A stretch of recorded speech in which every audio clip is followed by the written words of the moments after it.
এবার ইনশাল্লাহ হাত পাকা 50,000 ভোট বেশি নির্বাচিত হবে পাবলিক বলে। আমার ধারণার চেয়ে অনেক বেশি সাড়া পাচ্ছি, যা চিন্তা করতে পারছি না।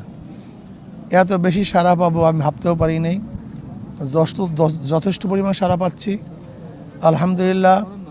আর আমার প্রতিদ্বন্দ্বী আমার সরোয়ার ভাই, আমি বিশ্বাস করি এবার বরিশালের মানুষ পরিবর্তন চায়, নতুন কিছু দেখতে চায়। তারা এমন মানুষকে নির্বাচিত করতে চায় যারা সংসদে কথা বলতে পারবে, যারা জনগণের পাশে থাকতে পারবে সুখে দুঃখে।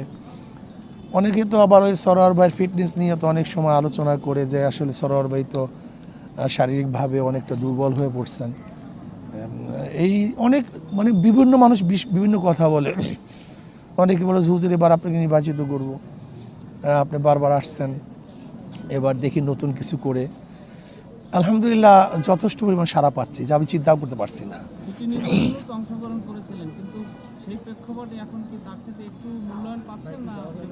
না, সিটি নির্বাচনে তো আওয়ামী লীগের লোকজনই বলেছে যে নিরপেক্ষ নির্বাচন হলে হুজুরে হয়ে যেত, এটা তাদের কথা।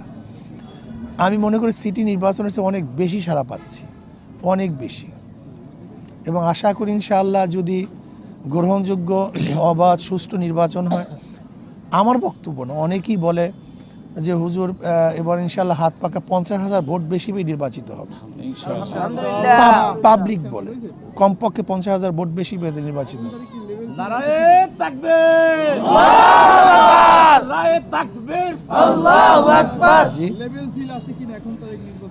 এখন পর্যন্ত তো আসলে মাত্র শুরু হলো। আগামীকাল কি হবে, তারপরের দিন কি হবে, নির্বাচনের দিন কি হবে এখনও বলা যায় না। তবে আমি মনে করি যদি এখন কোনো ব্যক্তিকে অ্যারেস্ট করা হয় আওয়ামী লীগের সুতা দিয়ে, তা লেভেল প্লেইং ফিল্ড নষ্ট হয়ে যাবে। এর জন্য আমি ইসিকে অনুরোধ করব, যাদের বিরুদ্ধে মামলা নেই, ওয়ারেন্টেড আসামি না, এরকম কোনো ব্যক্তিকে আওয়ামী লীগের তকমা দিয়ে কোনো অবস্থাতেই অ্যারেস্ট করা যাবে না।